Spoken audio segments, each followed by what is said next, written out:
bi rabbikum, apakah aku ini Tuhanmu? Ini masih di dalam alam rahim ini, kita belum ke dunia. Alastu bi rabbikum, apakah aku ini Tuhanmu? Maka kita menjawab sebagai bayi, sebagai malaikat, mungkin masih di dalam kandungan. Qalu bala sahidna, engkau adalah Tuhanku dan aku akan menyembah kepadamu. Ini terjadi komunikasi di alam rahim menuju alam rahim menuju alam dunia. Itu terjadi dialog komunikasi antara hamba Allah manusia dengan Khalik pencipta Allah Subhanahu wa taala. Nah, oleh karena itu ketika kita lahir di dunia, komunikasi itu tidak bisa lepas. Nah, dengan berkomunikasi seperti itulah, maka sekarang ini menjadi tren bagi kita manusia sekarang ini melakukan yang disebut dengan kebohongan itu. Ada kebohongan yang memang sudah ada ini desainnya. Apalagi kita menghadapi 2024. Ada kebohongan yang sudah didesain. Mereka tahu bahwa itu bohong. Mereka bagaimana caranya supaya kebohongan itu menjadi kebenaran bagi masyarakat. Nah, kalau kita dalam Islam, ya kalau kita bohong tidak benar, ya seperti itu. Apapun caramu, maka itu tidak benar. Kalau memang tidak benar. Nah, sekarang ini itu yang bohong tadi, itu bohong yang sudah didesain. Ya, nah kita sebagai umat Islam, Allah Subhanahu wa taala telah mengingatkan kepada kita untuk menghadapi persoalan-persoalan itu sebagai orang yang beriman. Maka memang Allah Subhanahu wa taala tegaskan bahwa hai manusia, orang-orang yang beriman, kita ini jika datang kepadamu seorang fasik, seorang fasik dengan membawa suatu berita, maka tabayunlah, telitilah dulu kebenarannya, agar jangan sampai kalian menimpahkan suatu bahaya pada sesuatu karena atas kebohongan kita, atas kebodohan kita. Kemudian akhirnya kalian menyesali apa yang telah kalian lakukan itu. Jadi hal ini Allah sudah ingatkan di dalam Al-Quran kepada kita umat Islam. Ya ayyuhalladzina amanu in ja'akum fasiqun fatamayyazu an tusibu qawlan bijahalati fatasbiqu ala ma fa'altum nadim. Jadi kita orang yang beriman, jika datang berita kepada kita, ya, Al-Quran sudah ingatkan, jika datang berita kepada kita, maka berita itu kita teliti dulu. Pertama, dari siapa berita ini? Ya. Kemudian yang kedua, ya kita cek dan recheck kebenarannya. Karena sekarang ini kita dengan kecanggihan teknologi sekarang ini perang kita sebenarnya perang dengan teknologi. Orang kasih baku adu domba kita hanya dengan lewat ini sekarang. Nah, itulah Islam mewanti-wanti kita agar supaya kita harus kembali kepada Al-Quran. Ya, ketika kita mendapatkan berita itu, kita teliti dulu siapa yang membawa berita itu. Ya, karena akan berdampak negatif ketika berita itu kita percaya. Kemudian apalagi kalau dia dalam status sebagai kepala negara, kemudian dia memutuskan sesuatu tanpa melihat kebenarannya, maka akan berdampak negatif bagi masyarakat. Nah, inilah Islam memberikan gambaran bahwa ketika kita menghadapi persoalan-persoalan seperti ini, maka ya kita harus tabayun. Tabayun itu kalau istilah sekarang cek dan recheck. Ya. Nah, ini yang harus kita lakukan. Tabayunlah, telitilah dalam dulu kebenarannya, agar jangan sampai kalian menimpahkan suatu bahaya pada suatu kaum.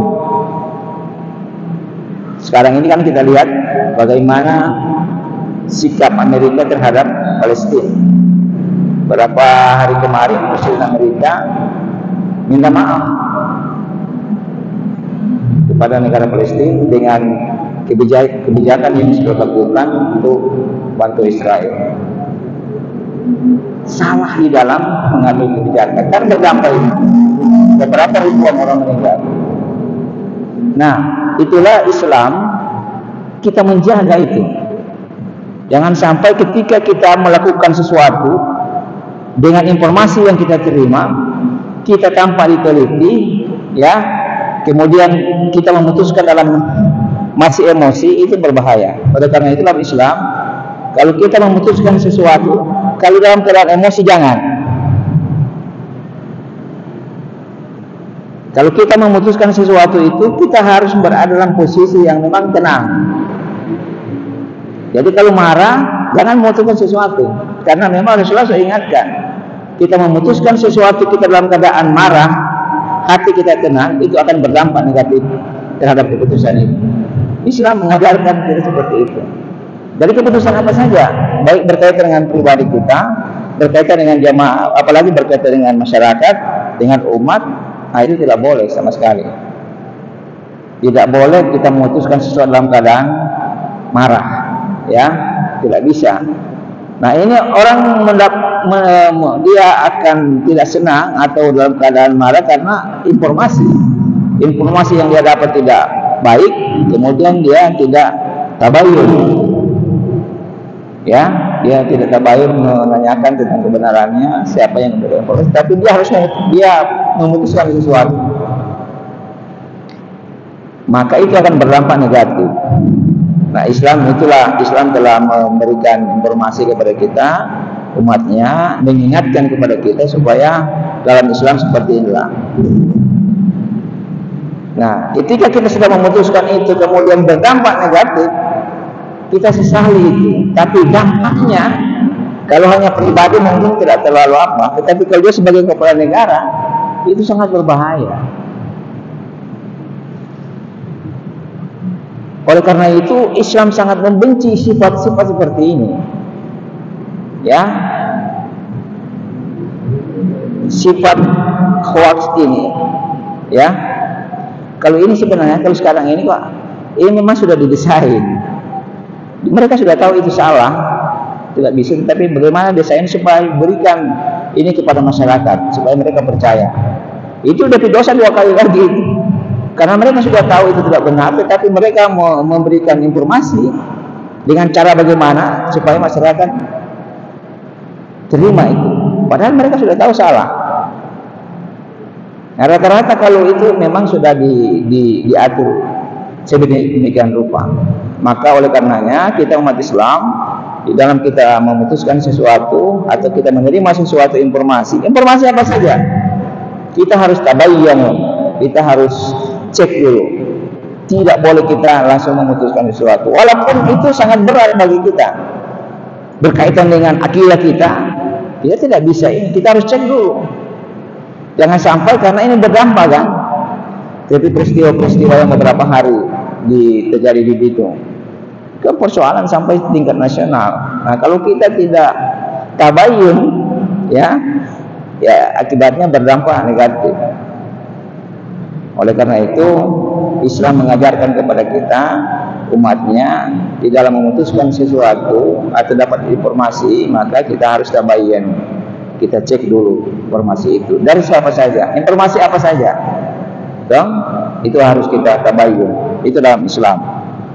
Dan yang kedua, ya kita tidak boleh memutuskan sesuatu dalam keadaan tidak tenang, marah, tidak boleh. Itu pasti keputusan itu berdampak negatif, baik bagi diri kita maupun bagi orang lain.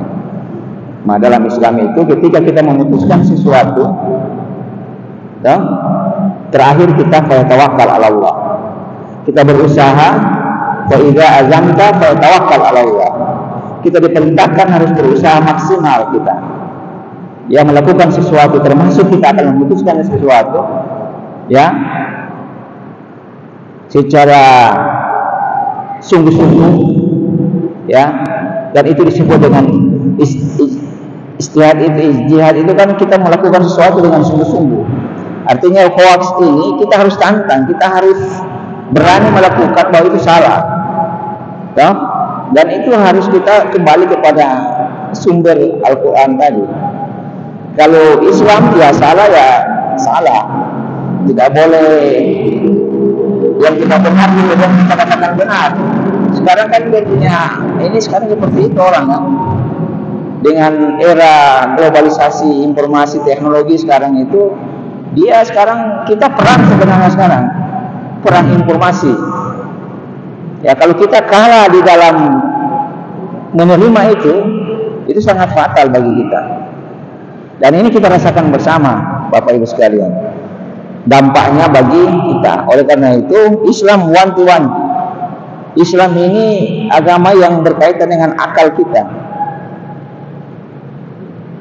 Ya, gunakanlah potensi akal itu dalam rangka kita menerima sesuatu, kemudian dengan memutuskan sesuatu.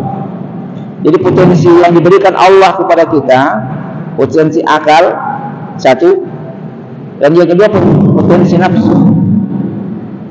Dalam kehidupan kita ini hanya dua itu yang kita gunakan setiap hari.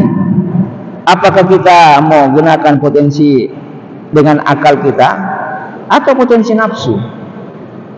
Nah, dalam Islam ini harus ada seimbang, ada keseimbangan antara dua potensi ini. Kalau kita tidak bisa mengatur, itu akan berdampak negatif bagi diri kita. Dan kita berputar dari dua potensi itu. Insya Allah kalau kita gunakan akal kita, ya, adinu wal aqlu wala dina liman la aqla lahu. Agama ini kita berkaitan dengan akal. Jadi sesuatu yang tidak masuk di akal, ya jangan kita percaya. Kecuali yang berkaitan dengan masalah ketuhanan. Ya kita harus percaya bahwa ada Tuhan. Tetapi ketika kita ada masalah, ini rasional tidak ini? Masuk di akal tidak? Kalau tidak masuk di akal, jangan kita mau ambil keputusan. Kemudian karena apa? Karena dendam, karena potensi dendam, nafsu paling besar, potensi itu yang dia kemukakan. Lebih cenderung untuk memutuskan sesuatu, itu akan berdampak negatif. Maka disinilah dicoba oleh Allah Subhanahu Wa Taala bagaimana kita sebagai orang Muslim, sebagai umat Islam di dalam hal memutuskan sesuatu. Karena dalam Islam ini sudah lengkap sebenarnya ajaran kita, cuma ya kita ya umat Islam yang tidak mau memahami dan mempelajarinya. Nah, karena misalnya dampak bagi kita kan, dengan kita tidak percaya orang, Allah ingatkan dia dalam Al-Quran, hai orang-orang beriman, jauhilah kebanyakan prasangka. Ya ayyuhalladzina amanu jitanibu katsiran minaz-dzann. Jadi prasangka yang tidak baik itu harus kita jauhi, karena itu perbuatan dosa. Kita kan selalu seuzon dengan orang, itu tidak boleh. Kita selalu, walaupun orang itu, walau kebanyakan orang dia tidak bagus, tapi kita harus selalu husnuzon. Itu dalam rangka melatih diri kita, melatih hati kita, ya, untuk melihat orang itu baik. Persoalan dia tidak baik, dia jahat, itu lebih persoalan. Tetapi kita untuk melihat seseorang itu harus husnuzon, harus dengan prasangka yang baik. Karena apa? Kalau kita berprasangka tidak baik, itu dosa bagi kita. Nah itu, ini ajaran Islam kita seperti itu. Maka Allah ingatkan bahwa janganlah berprasangka baik buruk, karena prasangka itu dosa. Jadi dosa. Jadi kalau kita melihat orang dengan prasangka yang kurang baik, itu sudah dosa bagi kita. Nah itu yang harus kita hilangkan. Karena begini, untuk melatih jiwa kita, apakah jiwa kita tenang sebagaimana doa kita itu setiap hari, ketenangan jiwa yang kita harapkan, mampu kita mengendalikan atau tidak? Itu masalahnya di situ. Ketenangan jiwa kita. Karena kalau kita tidak tenang, agak sulit juga. Banyak orang ketika tanya, bagaimana untuk mendapat ketenangan? Ya itu dengan harta, dengan pangkat, dengan jabatan. Tidak. Banyak orang dengan harta tetapi dia tidak tenang. Coba tanya itu, banyak orang harta tidak tenang. Orang juga di jabatan dia tidak tenang. Karena ketenangan itu bisa kita raih ya dengan zikrullah, selalu mengingat kepada Allah. Mengingat kepada Allah artinya apa? Seluruh pedoman, seluruh dalil Al-Quran dan hadis itu kita gunakan. Itu salah satu kita untuk mendapatkan ketenangan jiwa itu. Kalau kita tidak kembali kepada Al-Quran dan Sunnah itu sulit itu memang.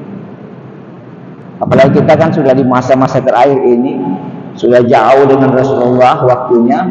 Kemudian kita juga tidak mengikuti para ulama, ya. Ini sangat berbahaya sekali.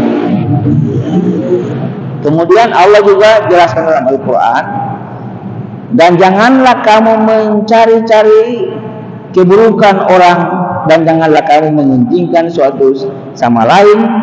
Apakah senang di antara kalian yang suka memakan daging saudaranya? Bayangkan. Jadi gambaran Allah terhadap kita prasangka tidak baik ini sangat besar sekali dia punya apa dampaknya. Ya ayyuhalladzina amanu dan ibu katsiran minazan inna ba'da zanni ismu wa la tajassasu wa la yattab ba'dakum ba'da. Jadi maukah kamu memakan daging saudaramu yang telah mati? Itu sama dengan kita kita berbuat prasangka tidak baik kepada orang, sama dengan kita memakan daging saudara kita yang sudah mati. Itu lebih gambaran bahwa ternyata kita manusia ini pertama kita harus rawat jiwa kita, hati kita harus kita rawat. Nah, kita rawat hati kita itu dengan apa? Dengan zikir Allah. Bagaimana caranya zikir Allah itu? Dengan salat. Jadi kita salat ini juga kita harus evaluasi diri kita. Tidak boleh kita hanya salat begitu kemudian tidak ada perubahan evaluasi pada diri kita, tidak bisa. Kita salat 5 waktu, kita akan evaluasi apa dampaknya bagi diri kita. Itu sangat perlu. Jangan kita cuma salat ternyata ada hal-hal yang tidak harus kita buat. Nah, oleh karena itu dalam Islam ketika kita melakukan sesuatu ibadah maka harus kembali kepada Al-Quran dan Sunnah, harus dengan ilmu pengetahuan. Jadi ya saya selalu menganjurkan itu.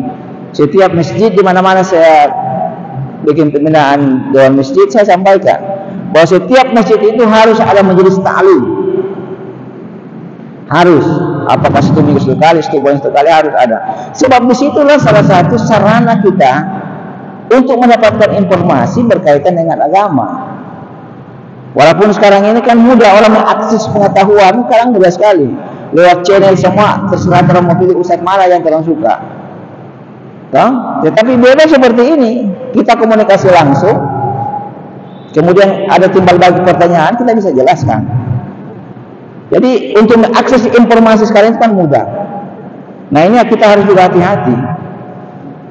Informasi dari siapa saja, mau dari para ustaz, para kiai, siapa saja, kita harus juga tabayun. Tidak boleh kita juga langsung terima mentah-mentah seperti itu, tidak boleh. Ya, maka ketika kita melakukan sesuatu harus ada ilmu pengetahuan. Ilmu pengetahuan sangat penting. Orang sembahyang, tetapi kita melaksanakan sholat itu hanya ikut-ikutan saja. Kita hanya mungkin orang tua kita atau sahabat kita, oh tata cara sholat seperti ini. Tetapi dia tidak pernah bertaklim majelis-majelis untuk bagaimana sholat itu, caranya, ilmunya. Maka akibatnya apa? Macam-macam kan perbedaan di lapangan kita. Cara-caranya berbeda-beda. Karena apa? Kita tidak lewat pengetahuan. Nah inilah dijaga jangan sampai kita sudah sholat tetapi sholatnya kita tidak diterima oleh Allah Subhanahu Wa Taala. Nah, ini yang perlu bagaimana supaya hati kita penting sekali. Insya Allah kalau hati kita bersih, hidup kita akan tenang. Harta, pangkat, jabatan semua itu tidak akan memberikan ketenangan jiwa. Tetapi memberikan ketenangan jiwa itu adalah zikir Allah. Selalu mengingat Allah, kita laksanakan perintah-perintah Allah, terutama komunikasi dengan Tuhan. Kita Islam sangat diatur bagus. Karena apa? Karena komunikasi saya dengan Allah tidak boleh kita atur sendiri. Waktunya sudah ada, tata caranya sudah ada. Itu Islam. Dan itu agama satu-satunya seperti itu. Waktu salat maghrib sudah diatur jam berapa, Isya sudah diatur. Kalau yang lain tidak, suka-suka kita. Islam tidak seperti itu. Maka oleh karenanya, karena Islam melakukan sesuatu ibadah itu dengan ilmu pengetahuan, maka itulah yang kesempurnaan Islam ada di situ. Dan berdampak orang ada pengetahuan yang ingin selalu dia memahami atau mempelajari atau mendengarkan nilai-nilai Al-Quran, itu insya Allah dia berdampak positif bagi hatinya. Yang perlu kita ini kan hati kita. Hati ini kadang-kadang berubah-berubah. Hari ini A, mungkin besok B. Ya, kalau sesuatu yang benar tidak ada persoalan. Tapi sekarang kan berdampak sore lain, kemudian malam lain. Pagi bohong, hoax, malam juga seperti itu. Dan itu yang ditayangkan terus. Yang kita lihat di alat ini itu akan berpengaruh pada diri kita kalau nilai-nilai keilmuan agama kita, keimanan kita tidak terjaga pada diri kita. Maka hati kita ini perlu kita bersihkan bagus-bagus. Bahkan Rasulullah sampaikan kepada kita bahwa kalau di dalam diri kita itu ada satu gumpal darah, kemudian itu rusak, maka itu akan berdampak bagi diri kita. Nah, sekarang yang kita lihat hoax, ini di mana-mana terjadi. Jadi hoax itu sudah didesain sebenarnya oleh orang atau oleh siapa, kemudian itu disajikan kepada umat, pada masyarakat. Nah, Islam sebenarnya itu tidak takut dengan itu, karena Al-Quran sudah jelas. Ketika kita mendapatkan informasi dari siapa saja, maka kita diberikan informasi, diberikan rel untuk tabayyun, cek dulu kebenarannya, supaya ketika kita akan memutuskan dengan informasi itu akan berdampak positif. Dan memang kondisi sekarang ini kita lihat seperti itu. Saya ketika Presiden Amerika meminta maaf itu enak sekali. Ribuan orang sudah meninggal. Bayangkan dengan seenak minta maaf. Kita tidak bisa terima dengan seperti itu. Ini berkaitan dengan kemanusiaan. Lepas dia agama apa dia, tapi ini berkaitan dengan kemanusiaan. Ini tidak bisa dibenarkan dalam Islam. Islam itu agama yang sempurna. Dia lebih kecenderungan kepada kemanusiaan, dan kemanusiaan itu tidak melihat dari sisi agamanya, sukunya dan sebagainya, tapi nilai kemanusiaan itu yang dilihat. Nah, oleh karena itu, dengan insya Allah dengan majelis taklim seperti ini, kita mendapatkan informasi-informasi seperti ini akan menambah pengetahuan kita dan menambah keimanan. Orang yang beriman itu keimanan bisa bagus karena pengetahuan. Itu akan terlihat orang ini ibadah dengan pengetahuan atau hanya ibadah sudah yang sekedar ibadah. Nah, Islam tidak seperti itu. Maka dianjurkan kita di masjid harus ada majelis ta'lim, dengan kita membahas tentunya ya hal-hal yang pokok bagi agama kita. Kemudian kita bahas berkaitan dengan persoalan yang muncul kekinian sekarang ini. Jangan juga kita ketinggalan. Oh, Islam itu kan hanya bicara masalah akhirat. Islam itu hanya bicara masalah haji, salat, zakat. Tidak. Karena kalau kata Allah Subhanahu wa taala ya, hari kita di dunia ini, wabtaghi fima atakallahu daral akhirah wa la tansa nasibaka minad dunya. Silakan kita mengejar kehidupan akhirat, silakan. Ibadah kita aktif di masjid, bermuamalah, kita ibadah haji, ibadah umroh, berzakat, berbaik dengan orang lain sebagainya, silakan. Tetapi ingat, kita masih berada di dunia. Ya, wabtaghi fima atakallahu daral akhirah wa la tansa nasibaka minad dunya. Bahwa kita harus ingat kita ini masih di dunia. Di dunia itu kan tidak seperti di akhirat. Dunia ini kan hanya ibaratkan seperti terminal, Pak. Kita sudah lewat beberapa terminal. Kita sudah lewat terminal rahim, kita sudah di alam rahim kita dibatasi waktu kan. Dan kita sudah tahu di alam rahim ya paling itu 9 bulan 10 hari bayi lahir. Orang tuanya sudah tahu bahwa 9 bulan lewat sedikit pasti lahir. Dari alam rahim situ ya kita masuk ke alam dunia. Alam dunia ini Allah rahasiakan kapan kita tidak tahu. Allah memberikan kesempatan kepada kita untuk melakukan sesuatu. Silakan sesuai dengan keinginanmu di atas dunia ini. Ya.